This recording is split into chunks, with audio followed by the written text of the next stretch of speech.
This week in PlayStation, we're talking about the fact that there was a state of play yesterday, but we did a whole games cast about that yesterday, so we're not talking about that. Today, we can finally talk about the fact that Tamoor Hussain has played PlayStation VR 2, and I have so many questions. We'll have all his impressions and more because this is PSI Love You XOXO.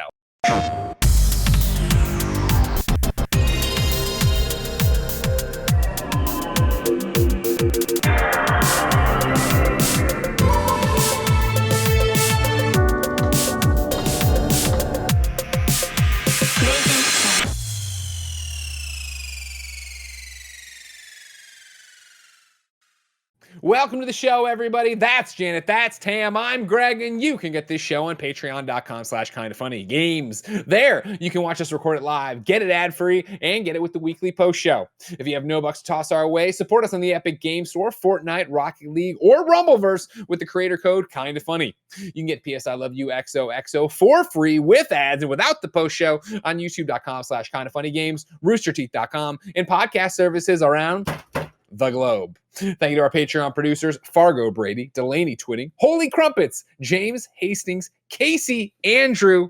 Today, we're brought to you by Shopify and MeUndies. But let's start with a PSN message from you. That's right, ladies and gentlemen. Maybe you're joining us for the first time on the heels of all this PlayStation VR 2 news because you're a huge PlayStation VR nerd like all of us.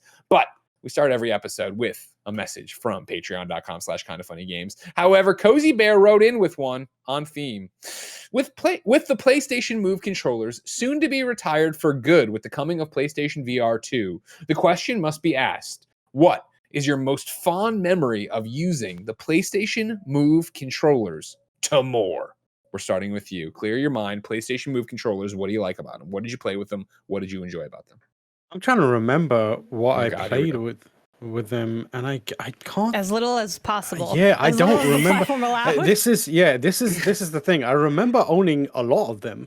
I can't remember what I used them for at all. Like, not even. What about some Sports Champions? You ever get out there? Sports Champions. I played Sports Champions. See, this is what's going to happen. You're going to mention PlayStation Move things, and I'll be like, I remember playing that. Yeah, that was good. That was a good one. That one, okay. That one was a good one.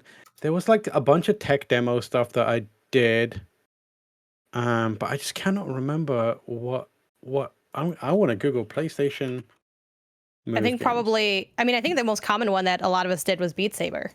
Like that was the first time that I had played. I didn't do Beat Saber. No. You didn't do Beat Saber, and they let you touch PlayStation VR too. No. Insulting.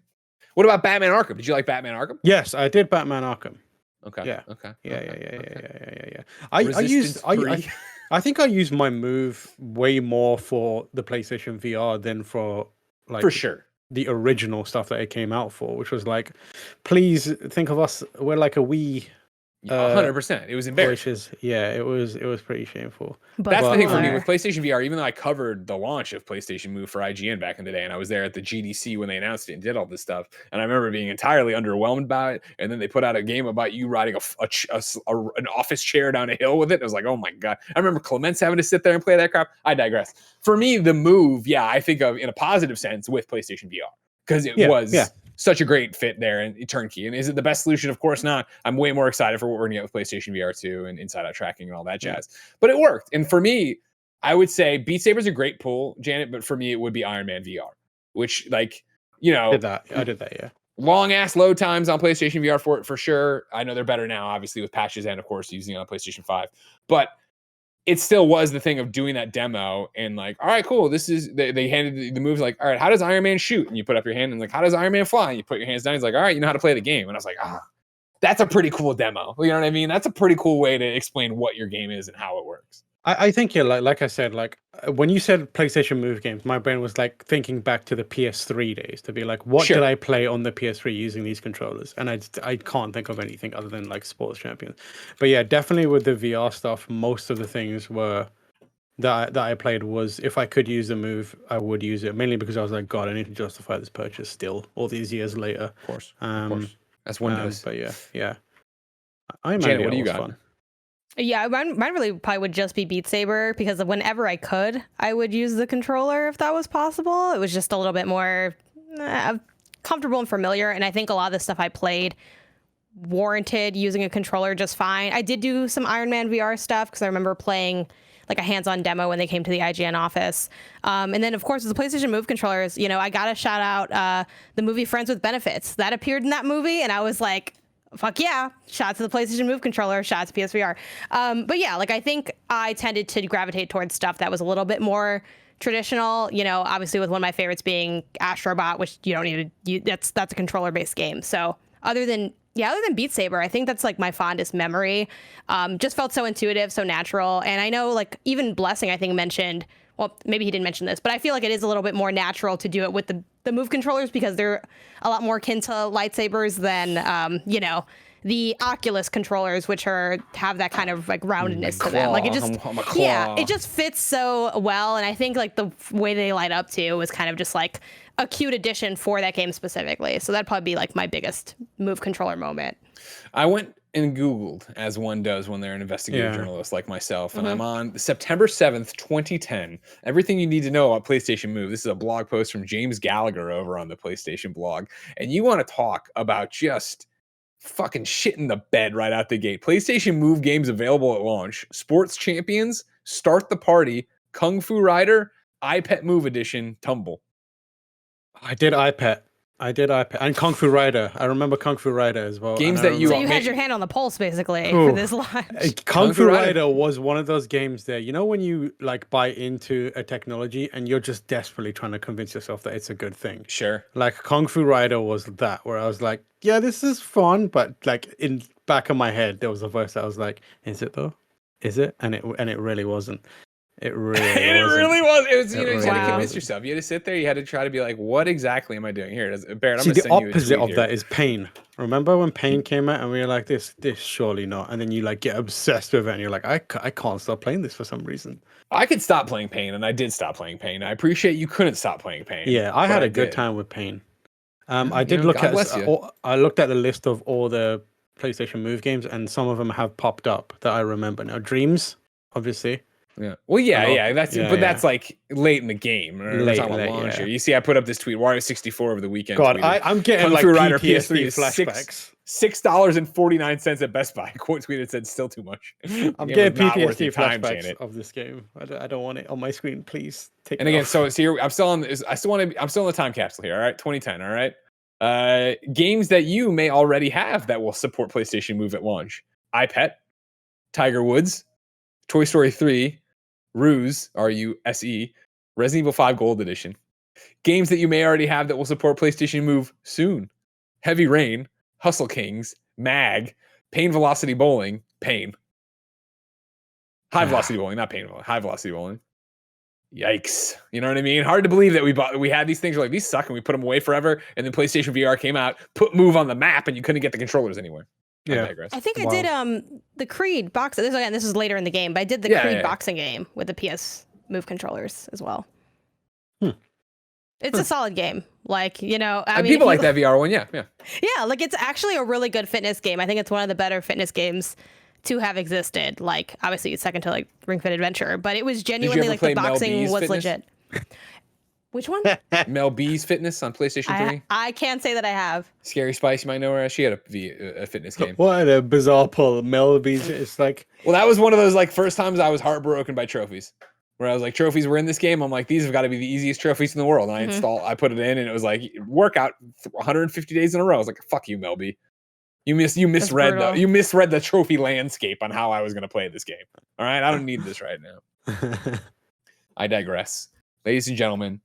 It's time for topic of the show. Tam, yesterday, there was a PlayStation State of Play. Yes. KindaFunny Live reacted to it. We crushed it. I made a lot of compelling, amazing points. There were some 10 games showed. Again, we could go through them all, ladies and gentlemen. Took some bold stances. I took some bold stances. I stand by them. You know what I mean? Tim wrestled an alligator live. Even when everyone started booing you, you just stuck it through. That's my life. YouTube.com/KindaFunnyGames with the Gamescast feed. That's where we put that reaction up. Spoilers, we're recording this on Monday, so we don't actually know what happened there, but it doesn't matter because that content's up for you to go watch. More importantly, Tam, and for what this rest of this shorter show will be, you played PlayStation VR 2, you salty sea dog. What I have a million questions, but like top of the order, just like, how did it feel? What did it feel like? How was it? So it's really interesting. So I'm again like people getting to see behind the curtains and how the sausage is made. I'm in the midst of writing a preview about it currently, and the kind of main crux of my preview is I feel like VR as a whole has kind of lost a bit of its luster. And the reason I say that is because, and this is word for word my preview basically, so you're just getting that, is like everybody still go over to gamespot.com, click on the thing, leave a comment. Damn, this is a great point that I didn't hear on PS. I love you, XOXO. Yeah, please Available do. now, Thank you. Spotify.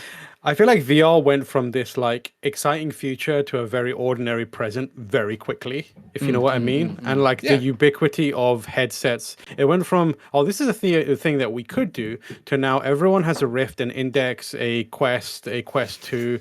And I think because of that, we kind of just cooled on it in a major way where it just kind of, yeah, there you go. Like I've got just gathering I've got dust here on the desk. Yeah, and like I can count like it's because of that it's become really easy to forget the magic of VR, if you know what I mean. Like it's so ordinary, and I think that my main experience in playing PlayStation VR 2 was like it was a reminder of how magical VR can be when it's like taken seriously.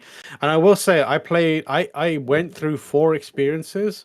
One of those sold that magic way harder than any of the other 3 did. Really? And that game was, surprise, surprise, it's Horizon Call of the Mountain. Yes. Another win for the Horizon stands. Yeah, and I will say I'm not the biggest Horizon fan. Like I like them games, but this was like genuinely impressive, and I describe it in my preview as like the best showcase for all the things that PlayStation VR 2 does.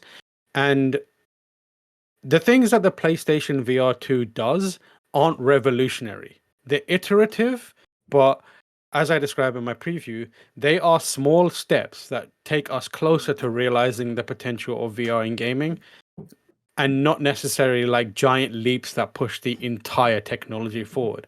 And I don't think there needs to be giant leaps right now, because we still haven't figured out and realized the potential of the one giant leap of we can do VR now, if you know what I mean. Sure, like and like you're seeing this on the screen, and it looks kind of like a Horizon game. But if you really think about that, that's incredibly meaningful. It looks like a Horizon game. Does it look like this on your head? Yes. Okay. That's the thing. It looks like a Horizon game, not like a Horizon game that is slightly not like a Horizon gray. VR game. It doesn't look like Horizon VR, which is very, very different as a prospect. And like, I think like the best looking VR game, I would say like you get games that are like designed specifically to look amazing, but then you know that when you experience those games, there's limited interaction and they're short and they're kind of like they're not fully fleshed out games, right? Sure. The best looking game is Half-Life Alyx. Like it looks like a video game in a lot of ways. You can see where, but it's also like Half-Life engine from many, many years ago. It looks like an old Half-Life game. This looks like a PS5 era Horizon game that you are in the center of, and you are playing from a first person perspective. And I will say, like, I'm sure Digital Foundry will put them side by side and say, like, the VR game, the Call of the Mountain looks noticeably different. But that's the magic of VR. When you're in there, you're being tricked on so many different levels, right? You're being tricked to believe that you're in somewhere else, like in another world. You're being tricked to believe that you're using a bow and arrow. Maybe I'm being tricked into believing that this looks like a Horizon game, but everything I'm seeing in front of me is like super high res. None of the kind of like telltale signs that this is a VR game are there, like jagged edges or like weirdly muddy textures or draw distances that are kind of weird and kind of like, I can't see cut corners. What I see is a Horizon game, top to bottom. Yes, Greg. My question then becomes this for you, and I obviously want to talk about all the things you think make it special because you called it out. But for me, with Half-Life Alyx, right? Again, gorgeous game, plays great in VR, incredibly natural to move and do the things. The thing that held me back to go, oh, but it is just a VR game, was enemy AI. Like they moved slower. They didn't engage the way you'd expect someone in a modern AAA game to engage. Does Horizon not suffer from that? Like, because I also feel like you'd be car sick if you're moving as fast as you did in the game as Aloy. That's what I want to know too. It's really interesting because it's hard to tell whether it suffers from it because the enemies you're fighting are machines. So The enemies are fighting on machines? The enemies you are fighting are the machines, right? It's like those robot animals. So immediately you don't have a one-to-one kind of like, this looks uncanny valley because that's a human or a humanoid behaving as a humanoid would. They behave. So I it was a limited demo. It was like maybe 15 minutes, but I could. It's hard to say exactly how long it was because I could have extended it by like, I spent a lot of time just looking at stuff, being like, oh, this is nice, and like looking at environments. I think it was like total start to finish is like maybe 15 minutes. I was in there for like a good half hour, like just looking at stuff and pissing about and that kind of stuff. I had maybe 2 fights in the actual demo itself, and then I went into a separate kind of like menu that like a tile they had on the system, and they were like, this is a big boss fight, and it was one of the bigger enemies. I wish I was better at remembering the names of these things. Like the tremor tusk, like the elephant looking one, maybe? No, it's the electric one. Was it a bird? No, so I did see the bird, but I thought like it looked like a thresh or something or another. It was like one of the big lads. I've written it down, and I've got such a bad memory that I've forgotten it. But like the standard recon style enemies are the ones that you're mainly for, and you know the ones that have the iconic like the colored lens on the front, and then when they see you, they get scrounge, no, scrapper or like. I promise. Gorilla's like, we went through so much work to make these things iconic, and they all look like monsters. The Watcher, yes, the little guys. Yeah. So I saw the grazers. I saw those. I saw a tall neck. I'm just saying it out now, just so we can talk about it. And then no, I couldn't climb it. I couldn't climb it. Did you run into its legs and die and see what? So no, I wish I could have. So like, the long story short is like, it was hard to tell whether I didn't feel like it was behaving in a way that was like trying to, you know, give me opportunities to shoot it and that kind of stuff. It just behaved how it behaved in the game. Obviously, it's still aggressive, but the aggression is a little bit different because you can't like roll and out the way, and then you're sprinting away. Yeah. And I have to know then, was it scary? So I wouldn't describe it as scary. It was, so when I'm fighting how much of a punk bitch can I be if I'm approaching this game? Oh, so like the smaller enemies, it wasn't scary. It's tense because those things are aggressive, right? And they want to get on you, and they do try and do that. And the reason it's tense is because, so in normal movement, like in Horizon Call of the Mountain, the way you move is you hold the 2 face buttons and then you move your arms up and down. So it's as if you're simulating walking, which it's in some other games. I haven't used it that much, but I thought was really, really good. It felt good. I generally am motion sick, but when I did that for the 30 minutes I was playing it, no motion sickness, because obviously like it's a good middle ground between direct movement, which makes me feel like really woozy, and the teleport movement, which breaks my immersion. So this is a good way of doing it. And when you're doing that, you can move pretty much anywhere. Like you turn your head, you move, and you just go in that direction. When you get into a combat encounter, there's rails around where you can move. There's a predetermined path. So you can't, and obviously it needs to be that way so that you can maintain some semblance of control. Instead of having a roll, what you have to do is basically hold the 2 buttons, flick your arms left or right, and then let go at the end. And that is like a push away in that direction, and you dodge. You're kind of like dodging. So like you chain the movements together, and it basically allows you to circle strafe around an enemy. And obviously if it's like one of the tailed beasts and it swings its tail at you, you can duck down to dodge it and that kind of stuff. So everything behaved in a way that I felt like didn't break my immersion. And because I'm moving at the same time as pulling out my bow and arrow and shooting it, like physically drawing the arrow and manually aiming and eyeballing it and shooting it, it felt tense because it was like, oh shit, I need to dodge this right now. Like the bigger enemy, who I'm forgetting the name of, for example, had 3 attacks. It was I think that was it. It has like this ball of lightning. It's got like a machine gun style thing, and it's got a tail whip. So it's doing all that, and I'm like dodging that stuff, but at the same time, I'm maneuvering myself to keep an eye on its weak points, the glowing orange weak points, and trying my best to shoot those while getting in and around it. So in Horizon's implementation of it, it didn't feel like a VR AI experience, if you know what I mean. The other game I played was The Walking Dead, Saints and Sinners, Chapter 2, whatever it's called. I did a behind closed doors demo for them not too long ago, and that game looks awesome. It looks awesome. Obviously, zombies. So Yeah. they're not behaving in a way that's like realistic. And when they start doing weird shit, you're like, of course, this is a zombie. But This yeah, makes so perfect like, sense. He's a zombie. yeah, it is, and like that. So like, yeah, so it didn't feel that element of it didn't feel like noticeably worse or anything like that. So yeah, And movement felt good there too. Like that the was movement the other felt thing. really good. Like, Did you ever play the chapter 1 for Saints and Sinners? no. I was always I impressed didn't. because that I think you want to talk about a VR game that doesn't get enough flowers or talked about enough. Walking Dead Saints and Sinners, which turned out to be chapter 1 for them, was the one that felt the most like, all right, cool. This is a first-person open world RPG. Like you're going through and you have the backpack and you're crafting, you're doing the things, and like this one looks like they're taking that even further with like I can go dig out my notes. I didn't know we were talking about it. I wanted you to surprise me. Of like it is more like here's a side quest you could go do if you want to. Or you can go do this thing. That's exactly what this is. Yeah. So like the way I see it is there's two ends of my experience that I got a good handle of was the visual side, which we can talk more about. The best example of that, the whole like the hardware changes in terms of visual perspective was Horizon. On the other side, the controller, I would say probably is Walking Dead.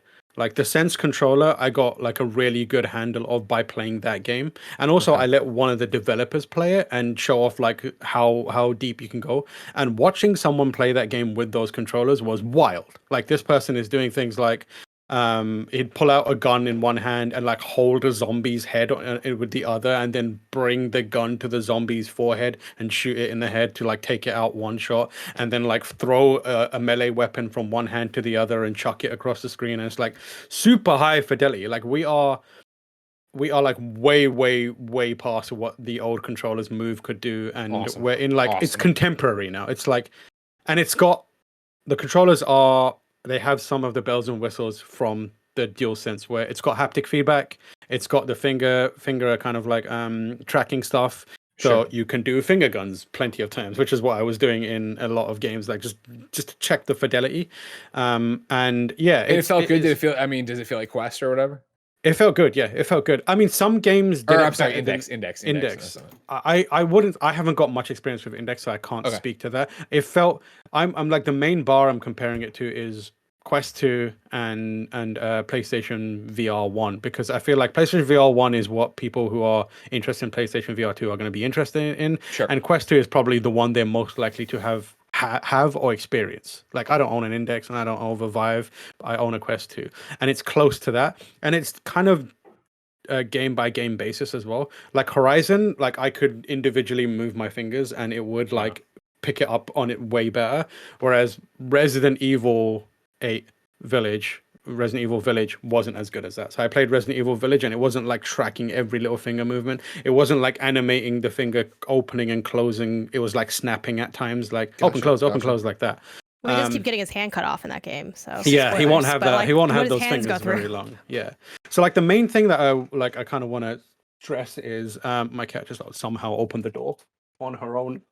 Jeez. Does she have any questions about VR too? Or? I don't think she cares one bit. So the main thing I want to stress is like the a lot of the mileage that we're getting out of the new like things that's exciting about PlayStation VR 2 comes from, one is powered by a way more powerful piece of hardware than we had when PlayStation VR 1 came out. Like by the time VR 1 came out, the PS4 was also kind of like hobbling along in a lot of ways, and people were just doing basic shit with it. The PlayStation 5 by comparison, 1 is considerably more powerful, 2 isn't still like early in its life cycle.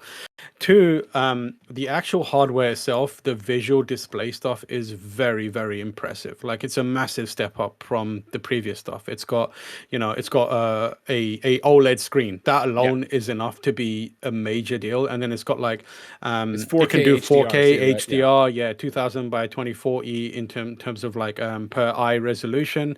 And then it can go up to like 120 frames per second. It's got like that kind of business and like the wider field of view, and that stuff on paper, you list that stuff out and you're like, okay, it's some like tech pervert shit I don't really care about. But when you put it on, like I describe it in in my preview as like, that stuff on paper sounds good. Put it on your head and it's a little bit of magic. Like you're like, oh shit, I see why this is important. I see why this matters. I see how an incremental step in these kind of like display technologies implemented in this way could have massive implications for VR. That whole Horizon sequence that you saw like in the trailer earlier, the boat sequence, I got to do, that's how it starts. So you sit in the boat. I think your character's name, I'm like 99% sure it's Reyes. You're a shadow codger. You've been broken out of jail for some reason, and you're getting taken to, I think, what sounded like Dawn's Fall or something like that. But you're being broken out. The people who are with you are very like suspicious of you, and I'm just floating on by, and everything looked gorgeous. It was like I looked over at the water. I was like, oh, this looks amazing. At one point, there was just an arrow in the water, and I like plucked it up out of the water, Nice. and I looked at it and like flicked it to another in my other hand just to like test the thing, and then threw it away. And like one of the developers after was like, I didn't know you could pick up that arrow out of the water. And I was like, yeah, I bet you say that to everyone, but. Then they were like, no, literally, you are the first person to play this outside of Sony. So I was like, sweet. But like did that, and then at one point, like the you see the machines grazing on the side of the river. One of them like hops over, and then before you know it, like you're focused on this one hopping over, and one just like walks by near you, and then you're like, oh shit, there's one there. And then eventually you're walking, and then you see like the tall neck approaching, and everyone in the boat is freaking out because they're like, oh shit, it's a tall neck, we're about to get stepped on. And they adjust how quickly they're rowing, and then the tall neck kind of steps over you, and you get to look up at it as it steps over you.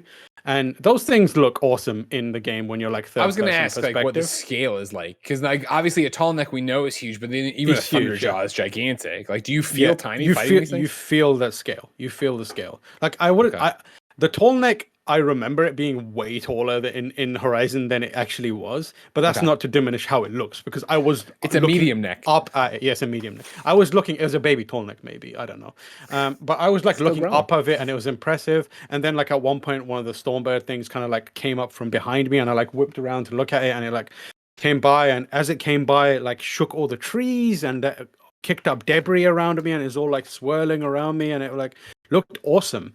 And then like that is the kind of that fidelity, and the main part of it is like a lot. I feel like the core of the game is climbing. So like you get the two controllers, you've got the finger grip, and you've got like triggers on the back, adaptive trigger stuff. So all you're basically doing a lot of that game, the first thing you climb is a ladder. You kind of move your hand over to it in a very natural way, and your hand snaps onto it. You hold the button down, and you pull yourself up. So you're basically like physically pulling, and it does it in the actual game as well.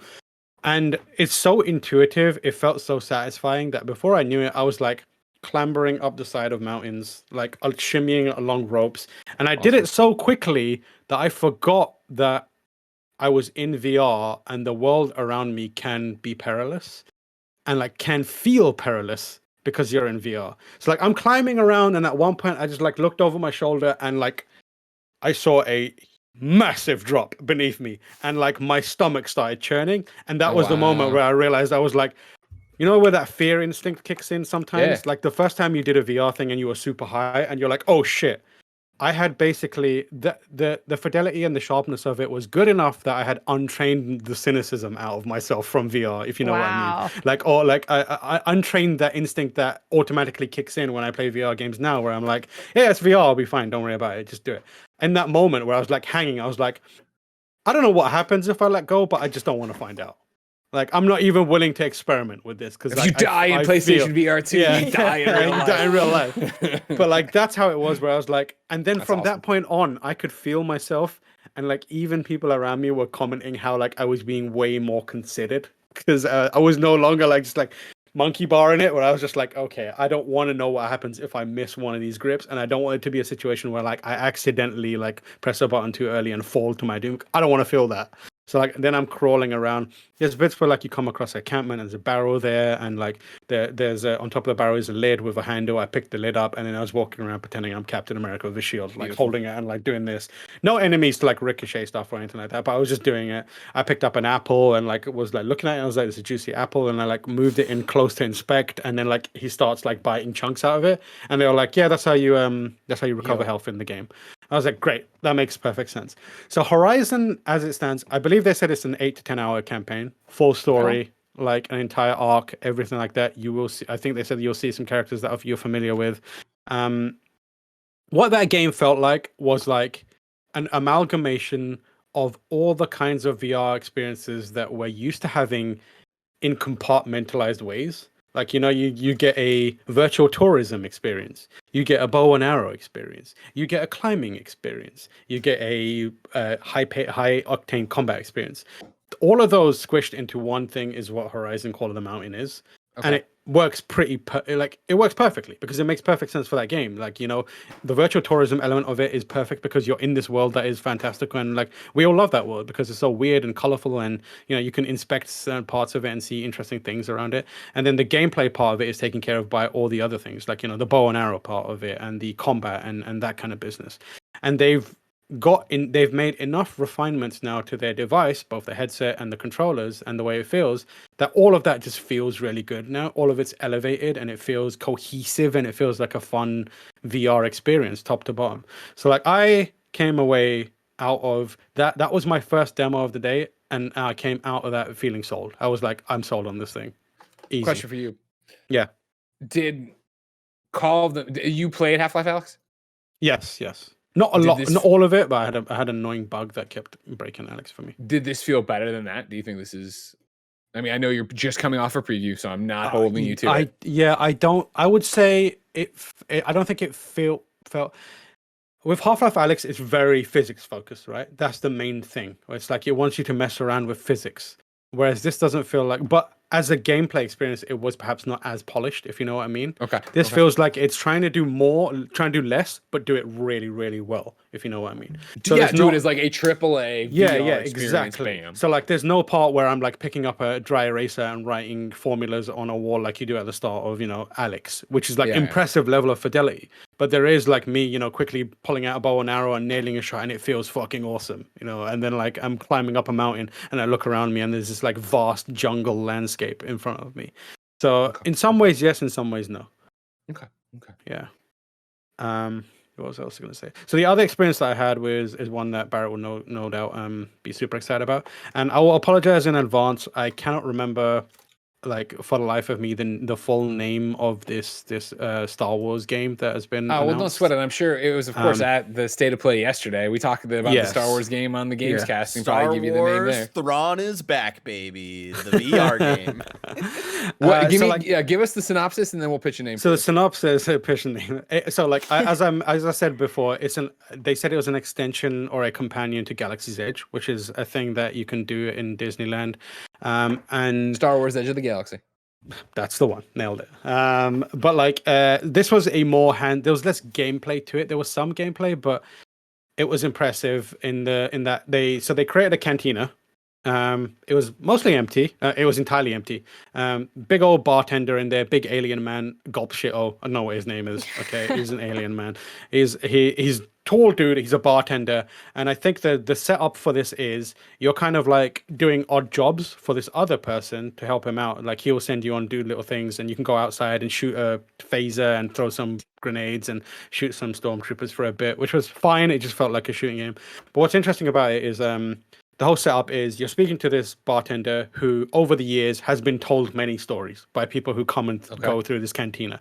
And so the setup is over the course of this game, this lad's going to tell you all these stories and then you're going to play them. So they'll be like, oh, I once met this Jedi who was doing this thing. And then you do it. Oh, there was this droid, this R2 droid that I mentioned or whatever, like that kind of stuff. Yeah, exactly. Real quick, like, is there any mention of a very small Tordarian? Did they talk about that at all?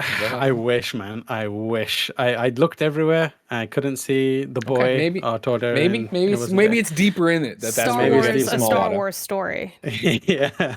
So that was a very limited like scope of the game. I was just walking around the cantina mainly. They had this one game which I'm not sure if it's a canon thing in Star Wars that I got obsessed with, but it's basically like darts, but the dart is a little rocket, and when you let go of it, it just like it just like shoots at whatever direction you're pointing it at, and you've got these like moving targets. So I spent ages like just trying to nail a bullseye on this little rocket thing, and eventually we go to Star Wars expert Barrett Courtney. Does that sound like is there a Star Wars rocket dart we don't know about?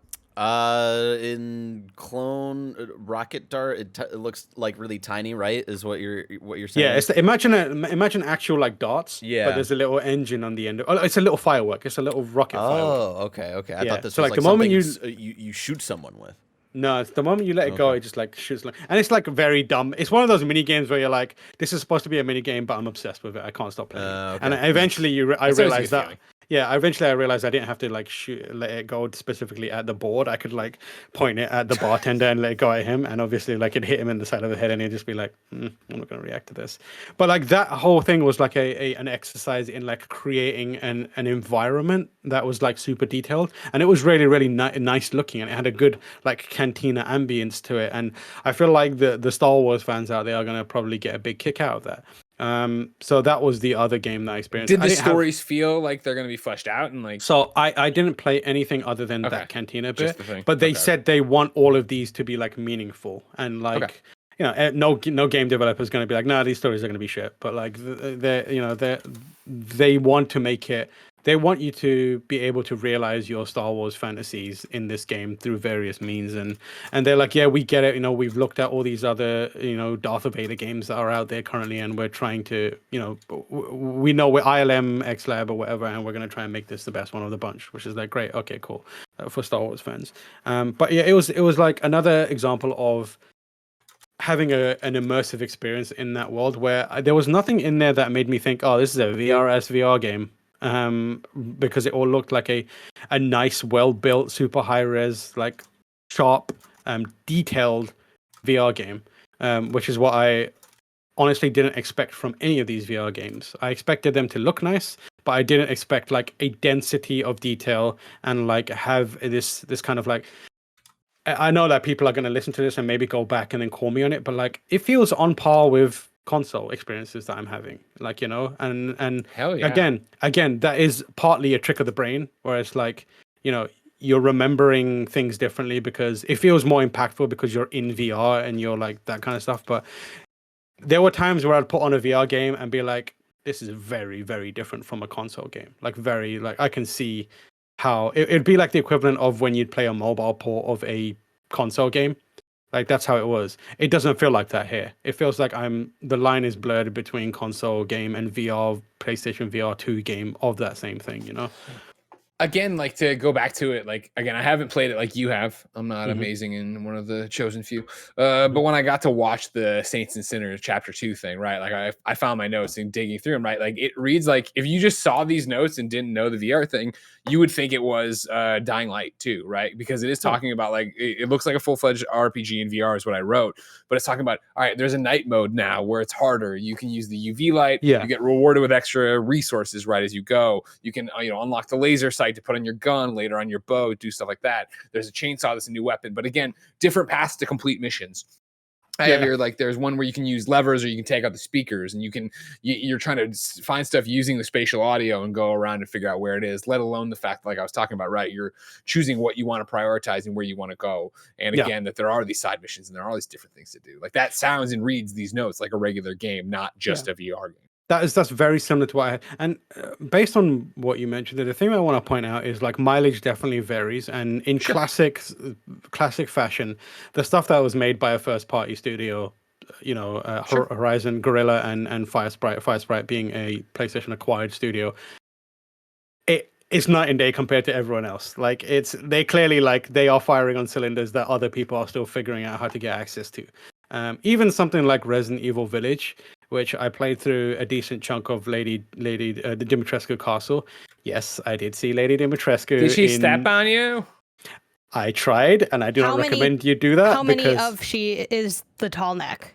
For comparison, if you had to put them next to each other. I would say 3 tall necks is one. 3 Dimitrescu's is 1 tall neck. Damn, all right, cool. I think Lady Dimitrescu is 9 foot, so you can do the math there. I certainly won't because I'm terrible at math and I can't even do 9 times 3. But yeah, so Resident Evil was like Resident Evil Village felt like the product of a VR experience that people at Capcom went, oh, people like this, do another one.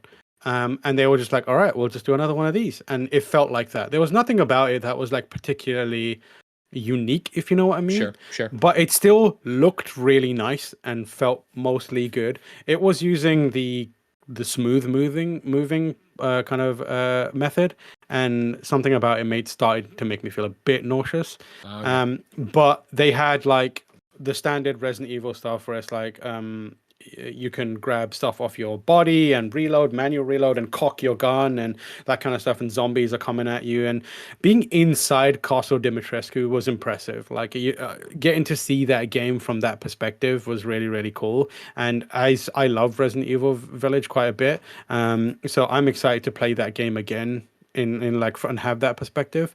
The Lady D stuff was very, very fun, because obviously it starts with her daughters appearing, so you get to see those three weirdos, and then one of them kind of like drags you along the ground of the castle and into the like up the stairs, or like around the corner and into, and when she grabs you and pulls you to the ground and is like pulling you, that feels weird. It feels really weird. Like and good weird, or like good weird in a way like it's where unlocking you're something within you, or like what do you I mean, like Hey, when she dumps you in front of Lady Dimitrescu and you look up, I was like, yeah, I get it. I understand why people want this now. And like for the meme, I was like, I'm gonna lay on the ground and see what happens. And I was there with Jan from Giant Bomb. For the meme, sure. Jan, I was like, Jan, take a picture of me laying down in front of Lady Dimitrescu. I laid down, and unfortunately, I fell through the floor, so I don't recommend you doing that. No. Yeah. But when she is standing in front of you, she is like very intimidating. Very, very intimidating. And it's like, I'm sure there's going to be some incredibly thirsty people that will be enjoying that part of it. I also saw the merchant in that part of it, and he looks wild as well. He's a big boy. He's a big boy. He's a very, very big boy. But yeah, like Resident Evil it felt like pretty much what I expected from a Resident Evil VR game, except now I was way more capable because of the controllers. Like, I'm not using a DualShock, DualSense, whatever it may be. I'm not using a Move controller, whatever it may be. It felt a little more natural, you know. I felt a little more bolder with my knife, and like my shots were a little cooler. I was turning the gun sideways every now and then, you know. A little more like everything just felt a little more tactile. Everything felt a little more immersive. And like the controller feels great in your hands. It's one of those controllers that, again, maybe I'm drinking the Flavor Aid. Like I very quickly forgot I was holding it. You know, I was just like doing stuff. It was like, it felt natural. Whereas, you know, when you're in VR and holding a PlayStation 4 controller or a DualSense controller, it's kind of like a mismatch between almost like generations of technology, where you're like up top, party up top, and like just boring at the bottom, like that kind of thing. But like with this, I was like, yeah, I'm feeling good about this. I'm playing, you know, these games very easily and natural things. If I think I can do something, chances are I can do it. I'll pick up an apple or whatever it may be and throw a knife across the room, etc., etc. Yeah, so that's that. The game's fun. Like Horizon stand out easily. But there's a bunch of things about the headset that I really, really appreciate as well. Yeah, I was going to ask you to get into it, right? We haven't talked about how it feels, how heavy it is, what does it look? But before all that, what does it look? That's not a sense. Before all that, let me remind you, of course, this is PS I Love You XOXO. You can write in to be part of the show. You can usually watch us record it live. You can get it ad-free, and you get it with the post show we do each and every week if you go to patreon.com/kindafunnygames. But guess what, Jack? You're not on patreon.com/kindafunnygames. So here's a word from our sponsors. This episode is brought to you by MeUndies. We've all heard of gut instinct, but have you ever heard of butt instinct? It's when your butt tells you it wants new undies. Listen to your butt. Luckily, we work with MeUndies, makers of the most buttery, soft, and sustainable undies, bralettes, and socks that exist. You know that I have lived my life MeUndies head to toe for the majority of the last couple years. I'm just all in on MeUndies because they are absolutely the most comfortable clothes I've ever put on my body. Available in sizes extra small to 4XL. They have new colors and prints dropping weekly, so there's always something exciting to check out. You can try their free-to-join membership for free shipping on every order and exclusive perks, like an item shipped to your door every month, secret sales, and early access to their newest stuff. MeUndies has a great offer for you guys out there. For any first-time purchasers, you get 20% off plus free shipping and returns. To get 20% off your first order, free shipping, and 100% satisfaction guarantee, go to MeUndies.com/kindafunny. That's MeUndies.com/kindafunny. Shout out to Shopify for sponsoring this episode. Shopify powers our very own KindaFunny.com/store, our merch store. And we love how Shopify has the tools and resources that make it easy for any business to succeed from down the street to around the globe. Shopify gives entrepreneurs the resources once reserved for big business, so upstarts, startups, and established businesses alike can sell everywhere. Shopify unlocks the opportunity of your business to more people every day. Every 28 seconds, an entrepreneur like you makes their first sale on Shopify. Shopify powers millions of businesses from first sale to full scale. You can reach customers online and across social networks with an ever-growing suite of channel integrations and apps. It's more than a store. Shopify grows with you. You can go to shopify.com/KFgames, all lowercase, for a free 14-day trial and get full access to Shopify's entire suite of features. Grow your business with Shopify today. Go to shopify.com/KFgames right now. That's shopify.com/KFgames, all lowercase. Tam, I'm sorry. Back to it. Talk to me about actually what the headset feels like and looks like and smells like. Yeah, so How sweaty did you get inside that thing? Also a great question. So- You got a lot of hair. I did not get sweaty at all. That's because Wow. they built a vent into it that circulates air in front of the lenses, so there's little to no fogging. I didn't love see it. any fogging, do which you is feel that? Like, do you feel no, that no, they're no, doing no, that no. prevention? No, Okay. no, you didn't- They're you didn't sucking the feel it. moisture out of your eyes too. You're like, So ah! like honestly, like you joke, but like when I play my Quest 2 and like take off the thing, like Sure. it's like decompressing, like Yes. it all comes out. Yeah, Whereas 100%. this, like I'm sweating, and you can see like it every now and then if I'm doing something like Supernatural VR or Beat Saber on there, like sweat will go onto the lens, and you have to like take it off and like wipe it Yeah, or whatever it may get be. your Don't little use any candy VR out. headsets after me, okay? That's all I'm saying. Whereas this one, like I played through. Admittedly, I wasn't doing anything nearly as aggressive and like as kinetic as that stuff, but. No sweat, no fogging. At most, we had like a little bit of smudging on there, but I'm pretty sure that's because someone accidentally like handled it. But like, Gotcha. no issues with that. So the actual headset itself, like you look at it and it looks slick. Okay, it looks awesome. But it's also very quite close to the design of the PlayStation VR 1, if you know what I mean. Like aesthetically, it's the white and black. The PlayStation VR 1's a little more boxy. Whereas this has the kind of like weirdly rounded, tapered edges of the PlayStation 5, if you know what I mean. It does look a little more slicker. So when you see it, also one cord to connect it. So they had a bundle of wires, and they were like, "This is just because it's the dev kit. Trust us. It's one connection straight into the front of the PlayStation 5." And when I was wearing it, it was just one cable, which is great. Okay. I didn't find it to be cumbersome or heavy at any point. I feel like I could have worn it for probably like an hour or so, no problem. If there wasn't gaps in between my demos, I probably would have easily just carried on. When they were like demos over, it was not like I was like, oh, my neck or anything like that. It was fine. It felt very lightweight. Yeah, it felt very lightweight, and it felt really like well distributed. And I think that's because like they've really like honed in on how you can tighten it. So you've got the standard like scope style thing where you can move it forward and back, and then you put it in place, and then they've got a new like dial in the back. I think it used to be like a little dial that was inside that you'd like so you got another one of those that you could do that, and it like it feels like it tightens in really nice. So like I think the weight distribution is really good on it. So I never felt like I was like under any strain at any point. Obviously, like your mileage varies depending on everything ranging from head size to like body size to various other factors, physical factors and other things as well. But I personally didn't have any really like issues with the way it felt on me. Like I said, it looked really nice. The things that I really appreciate about it, obviously the new screen. They have this new thing which is called a Fresnel lens, I believe. And there's now a lens adjustment dial. So you can change how far the lenses are spaced out. You had that on the last one too.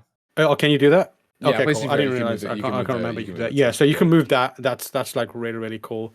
That I like because I always struggled with when I was wearing glasses, it would cause problems. Sure. Especially on like a lot of other headsets like the Quest 2 or like other ones like that. Some people have the need to move it aside, move it a bit further apart, closer together to optimize how it looks. So that was good.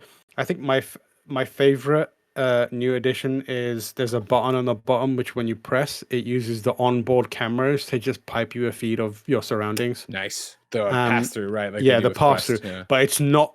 It's much better than the Quest. Really? Like with the Quest, you get this like weird I'm in a gray matrix. Like it's still hard to tell what's going on around you. You kind of have to like rely on your knowledge of the room you're in to kind of do a lot of it. Whereas where you press this, it's just a black and white video feed of everything.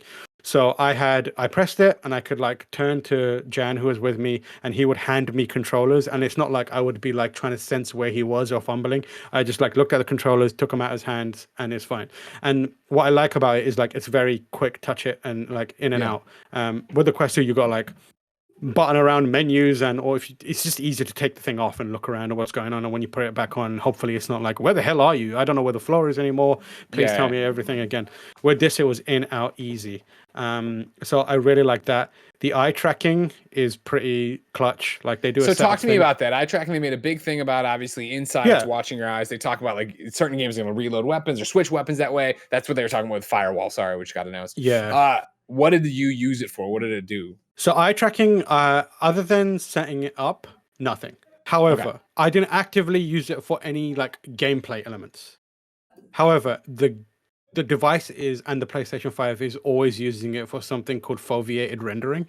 Okay. Which is what effectively does is it, wherever your eyes are looking, it renders that at the highest possible resolution and degrades the resolution of everything in the periphery, so that the PlayStation and the hardware isn't like struggling to make everything look awesome.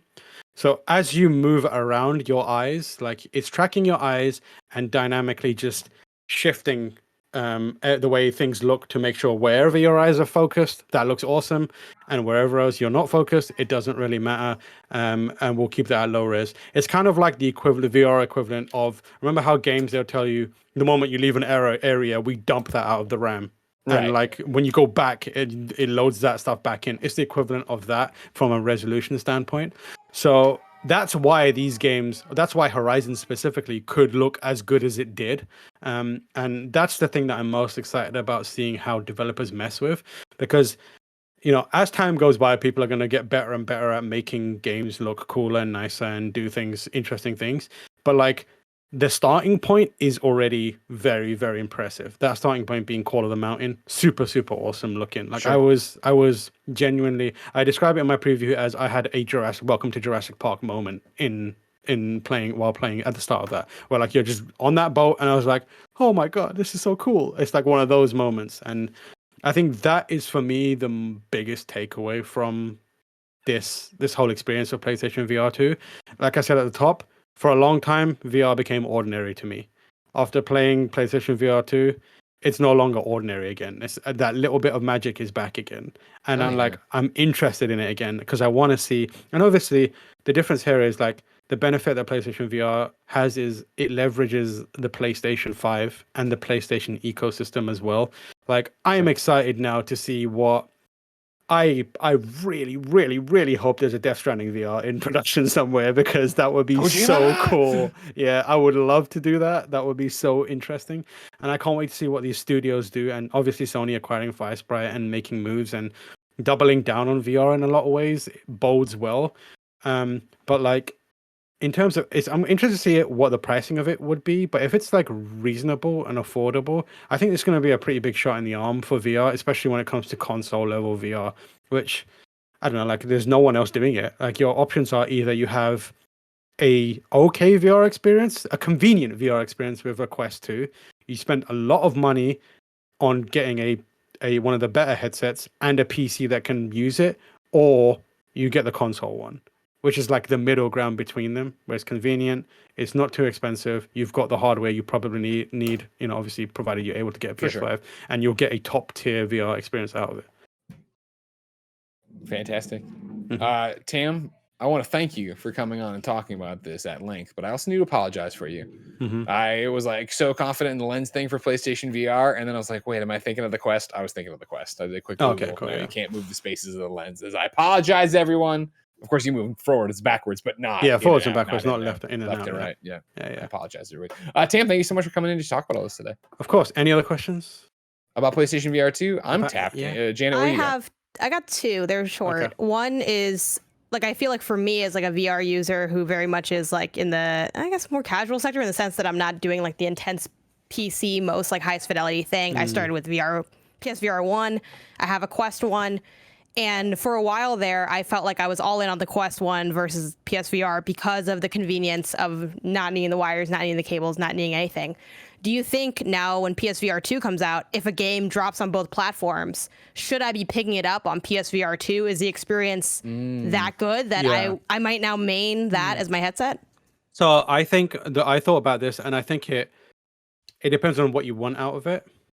So I think that where I came to was I'm going to get this thing, and then I think I'll have two kinds of experiences.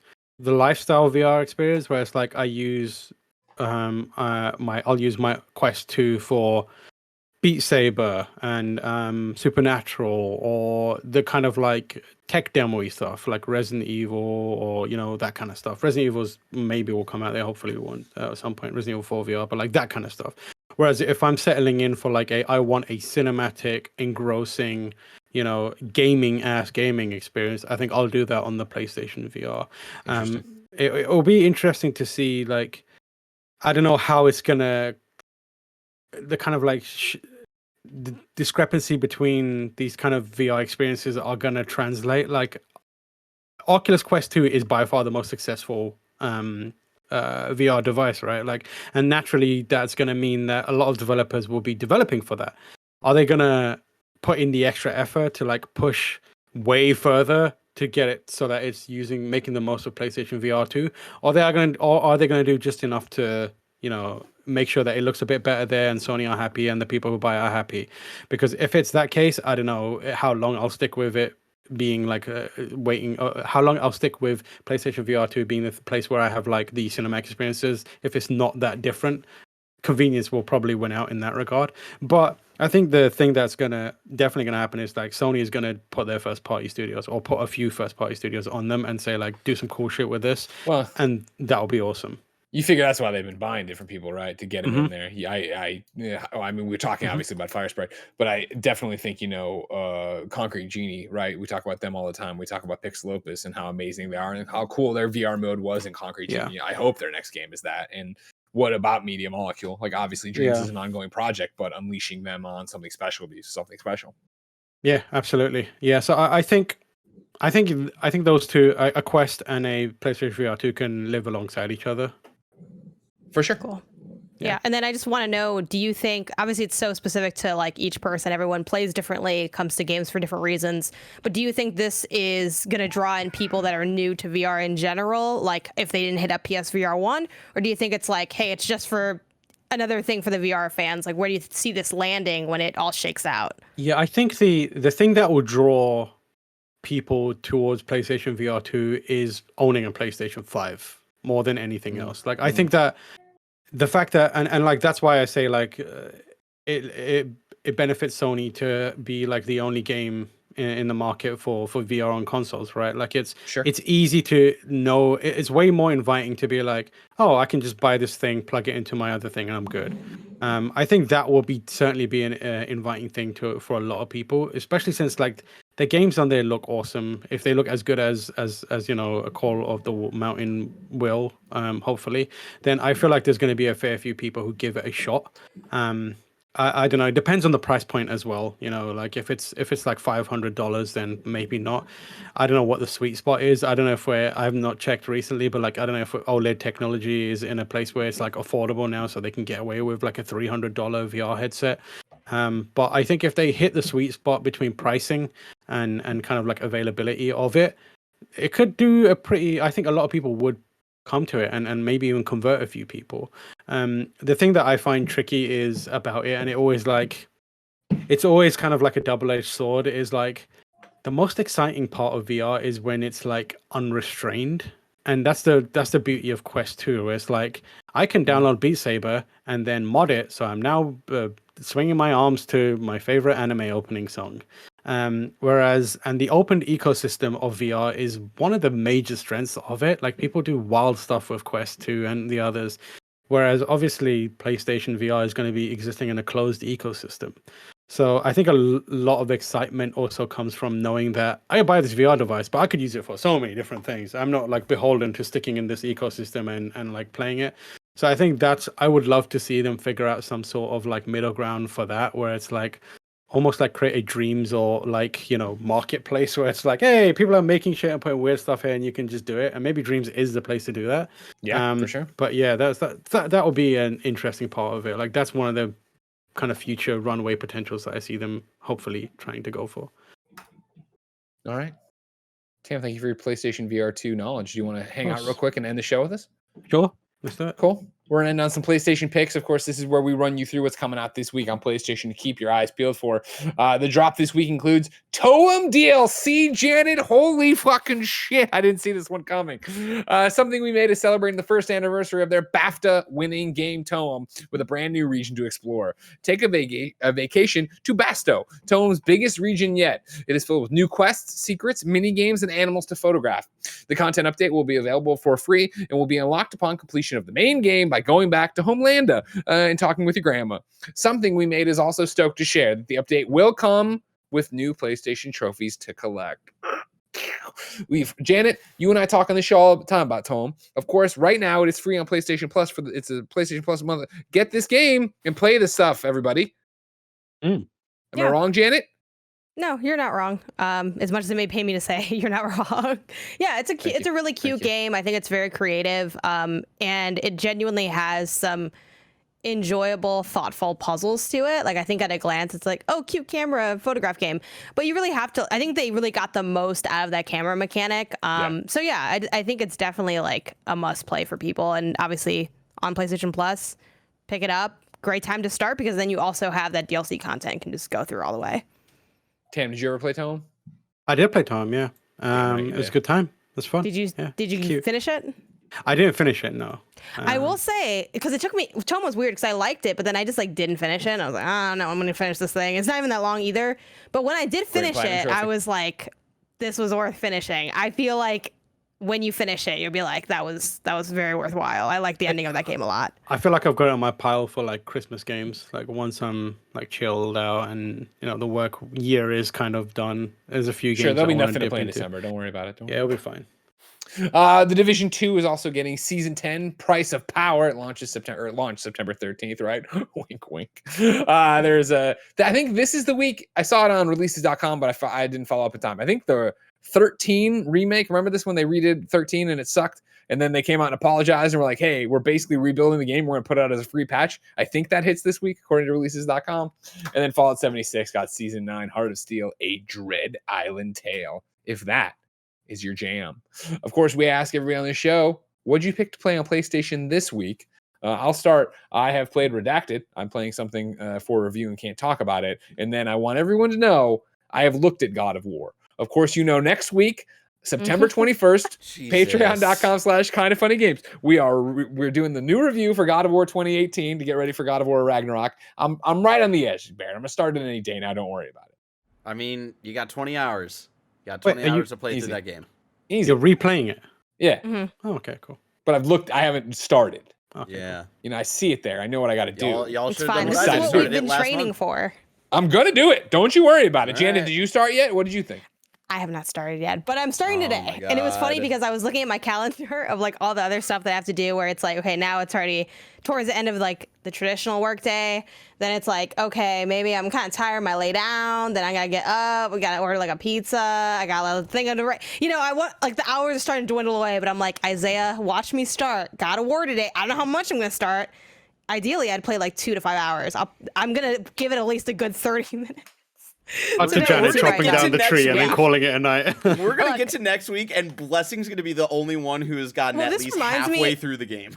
I will have rolled credits, Barrett Courtney. Look at this. Look at the Kind of Funny schedule right now. You see Tuesday, Wednesday, and Thursday. What are you talking about? I have giant blocks to play. Bold proclamation coming from the only person on this video call with a child to look after. Yeah, it is. Got it. But like, got it. what I'm better way excited. to experience the game, right? You'll be like, Exactly. oh, I have a as boy a now. I dad, have a I You're can like, do boy. this. It's an I'm gonna do a immersive new game experience. plus. It's gonna be great. Don't worry about it. Everything's gonna be fine. Yeah, I'm not worried, but I did. Sometimes you do it to yourself. That's the thing. You know, I think we talk a lot about how hard our job is, and sometimes you make it hard on yourself, and that's what I did. You know, but it's fine. Has everything before not prepared me for what I'm about to endure? I think it has. I'll be okay. We scheduled this like 2 months ago at this point. Look, it's like, okay, But there's here's the that thing. fine line. got I a don't want to play it too planner, early. But then I didn't really like. I haven't really been using the planner for a few months, and then I started using the planner again, and now I'm really starting to see like what's going on, and that's when I was like, okay, I gotta do this. I Barrett, saw fucking Blessing on Instagram playing at the bar on his Steam Deck. I'm like, Yeah, but he was like buying this. level 5 gear or whatever. Like, trust me, he's not like. It's not like Blessing's far and away ahead of us on this. I just don't play games like when a new game is coming out and if the game before it preceding it is too similar, like if I know it's going to be a very similar type of game, I just cannot do it, because I always worry like, what if I don't like this one because I just Well, that's played why this we one wanted for to do 20 it in hours. September. You know, give it a month. Yeah. Give it Why like a don't you month just, and a like, half. brief? You know, What is it about Reap? What are you trying to?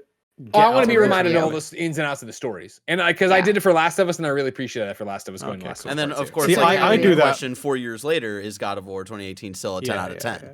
You know, I mean, like it's a great game to play. I played it for a little bit when the PC one came out, and I was like, this is fun, and I'm just gonna watch a story recap, and I'll be fine.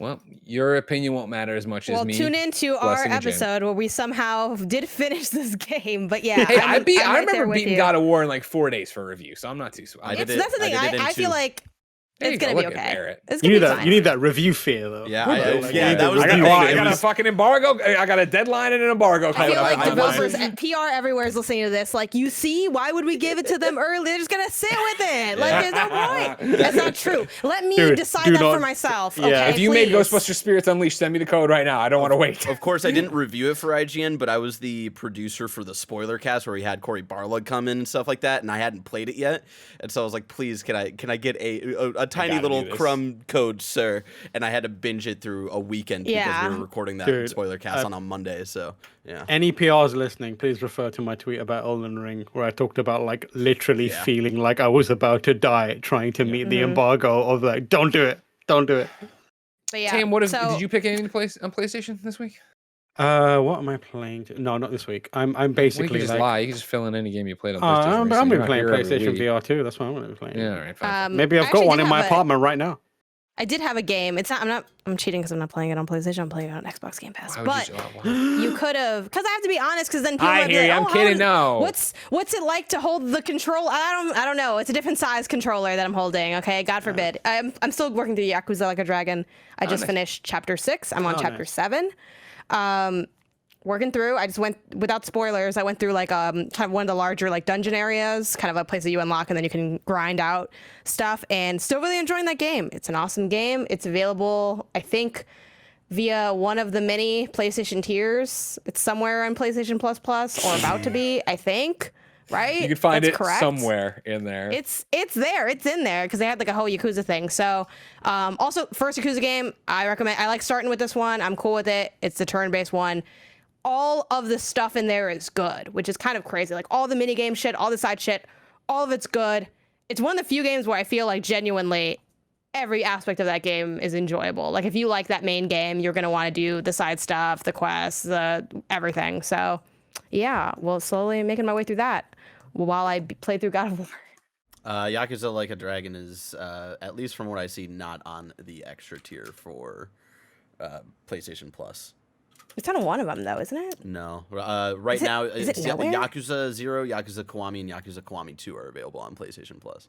Well, that's exactly the kind of thing that I should have expected because I'm often disappointed when I revert to PlayStation Plus. But so add that to the list. I'm sure we'll get that when it becomes even more relevant than it currently is. So, well, it's on Game Pass, but that doesn't apply to the show. It doesn't there. apply to this show. And this show, of It's course, there. is PS I Love You, XOXO. Each and every week, we come together with your PlayStation podcast, hang out, have fun, and you enjoy it too. If you enjoy it, head on over to patreon.com/kindafunnygames, where, of course, you can write in to be part of the show. You can get the show ad free. You can get the exclusive post show we're about to record.